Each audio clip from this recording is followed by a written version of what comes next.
সবাইকে সুন্দর সকালের শুভেচ্ছা। আমি সন্তু চৌধুরী, ছোট্ট পুষ্টি বাগানের পক্ষ থেকে আবারও এসেছি একটা রিকোয়েস্ট করতে আপনাদেরকে, যে একটা ছোট ফল হলেও, একটা ছোট সবজি হলেও গাছ লাগান বাড়িতে। যখন আপনি একটি ছোট গাছ নিজের হাতে লাগাবেন, বড় করবেন, দেখবেন আপনার ধৈর্য শক্তিও বাড়বে।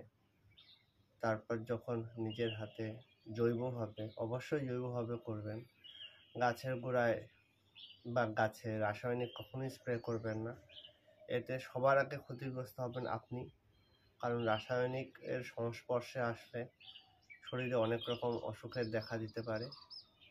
এবং তার সাথে সাথে যখন রাসায়নিকটি গাছে স্প্রে করবেন, সেটি প্রকৃতিতে অনেক দিন থেকে যাবে এবং আপনি না থাকলেও সেই রাসায়নিকটি মানুষের ক্ষতি করেই যাবে। যা বলছিলাম, জৈবভাবে যখন আপনি চাষাবাদ করবেন, তখন ফল ফুল সবজির স্বাদ অনেক ভালো হবে। পূজা করার জন্য বা সৌন্দর্যায়নের জন্য ফুল গাছ অবশ্যই করবেন, কিন্তু কম পরিমাণে। কারণ আমরা যদি সুস্থভাবে ভালো এবং হেলদি খাবার না খেতে পারি, তাহলে কিন্তু আমাদের শরীরটা খুবই ক্ষতিগ্রস্ত হবে এবং দুর্বল শরীরে আমরা কিন্তু আর সৌন্দর্য দেখতে পারবো না। দেখুন, একটি ছোট, এটি শীতকালের ক্যাপসিকাম গাছ ছিল, এখনো ছোট ছোট ক্যাপসিকাম হচ্ছে। গাছটি কেটে দিয়েছি কয়েকবার করে, আবার নতুন করে কুশি বেরিয়ে ক্যাপসিকাম হচ্ছে। বরবটি দেখাই আপনাদেরকে। এই যে দেখুন কি সুন্দর বরবটি হয়েছে।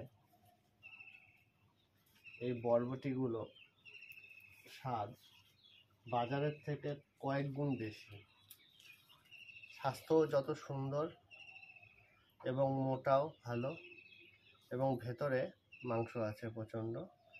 সবথেকে বড় কথা স্বাদ। আপনি যখন নিজের হাতে কোনো কিছু উৎপাদন করবেন, সেই জিনিসের স্বাদ হবে একদম আসল স্বাদ। জাস্ট এই সবজিটি আপনি হালকা লঙ্কা এবং তেল লবণ দিয়ে ভেজে খেতে পারবেন, কিন্তু বাজারের সবজিতে আপনাকে পেঁয়াজ রসুন মশলা সব কিছু দিয়ে একটা টেস্টি বানিয়ে খেতে হবে। আর এটা হচ্ছে বর্ন টেস্টি, জন্মগতভাবেই টেস্টি। এই জৈবভাবে তৈরি। কুমড়ো শাক আছে, পেছনে পুঁই গাছ দেখাচ্ছি আপনাদেরকে। পুঁই গাছ দেখুন, কত মোটা মোটা পুঁই গাছ।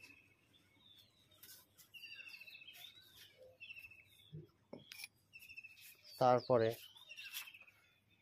লঙ্কা আছে, কত রকমের ভ্যারাইটিস রকমের লঙ্কা। লঙ্কা সবসময় ম্যাচিওর করে তুলবেন। লঙ্কা ম্যাচিওর করে তুললে যেমন লঙ্কার আসল স্বাদটি পাবেন, সেরকমই লঙ্কার মধ্যে পুষ্টিগুণের ঘনত্বও বেড়ে যায়। কচি লঙ্কাতে সেরকম স্বাদ হয় না এবং তাতে পুষ্টিগুণের পরিমাণও কম থাকে। লঙ্কাতে হালকা পাক ধরলে তুলবেন। লঙ্কা অল্প পরিমাণে খাবেন, কিন্তু অবশ্যই খাবেন।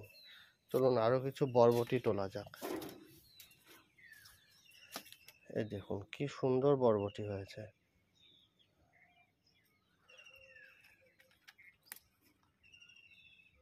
বরবটি গাছ খুব সহজেই হয়, আমি যেটা বুঝতে পারলাম, কিন্তু রেগুলার ফার্টিলাইজারের দরকার পড়ে।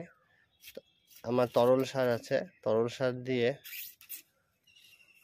আমার ভালোই বিনামূল্যে ফার্টিলাইজার হয়ে যায়।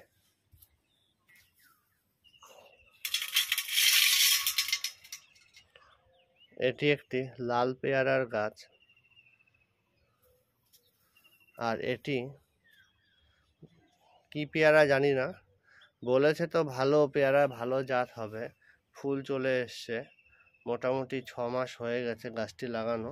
গাছটি লাগিয়ে সব পাতা কেটে দিয়েছিলাম, এখন নতুন নতুন পাতা বেরোচ্ছে, দেখি কি হয়। আর এই লাল পেয়ারাতেও কুশি চলে এসছে, দেখা যাক কি হয়। এই যে আজকে অল্প পরিমাণে হলেও ছোট কিছু গাছ লাগান, একটি টমেটো গাছ হতে পারে। এই যে ক্যাপসিকামটির কথা বলেছিলাম, এই গরমকালেও ক্যাপসিকাম হচ্ছে আমার ছাদে। তো এভাবে চেষ্টা করে দেখতে পারেন। এই যে আর একটা ক্যাপসিকাম গাছ, ছোট, হয়তো ছোট হবে, বাজারের মতো অত বড় হবে না, কিন্তু আপনি এইটুকু নিশ্চিন্ত থাকতে পারেন যে বাজারের ক্যাপসিকামের থেকে 1000 গুণ বেশি টেস্ট পাবেন, 1000 গুণ। আরেকটি উপকারী উদ্ভিদের কথা বলে দিই। এই যে দেখুন, পাতার নিচে আমলকি হয়েছে, পাতার নিচে আমলকি হয়েছে। এটি হচ্ছে ভূমি আমলা বা ভুঁই আমলা গাছ। এটি আপনি ডাইরেক্ট এরকম করে এখান থেকে ছিঁড়ে চিবিয়ে খেয়ে জল খেতে পারেন। এই গাছটি চিনে রাখুন। এই গাছটির উপকার হচ্ছে, এই গাছটি খেলে কিডনি এবং আমাদের গলব্লাডারে যদি পাথর হয়ে থাকে, সেই পাথরকে অল্প ছোট অবস্থাতেই গলিয়ে দিতে পারে এবং কিডনি এবং গলব্লাডার, পিত্তথলির বিভিন্ন রকম রোগ ব্যাধিতে এই গাছটি কাজ করে থাকে। সবাইকে ধন্যবাদ ভিডিওটি দেখার জন্য।